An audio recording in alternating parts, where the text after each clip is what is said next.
ASAP General Contracting here.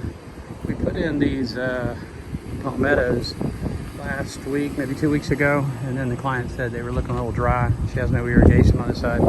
So we put a drip irrigation system in for her with a timer around the corner. Another one of those little timer boxes. They go off for about 30 minutes once a day. You can see the hose kind of running back over there. So sitting there, then it ties into an irrigation drip system. You can see the drip all around them. And so far, it's done a good job. I heard it go off today when I was on site. Went off about 1 o'clock today. You can see the drip system sitting in there.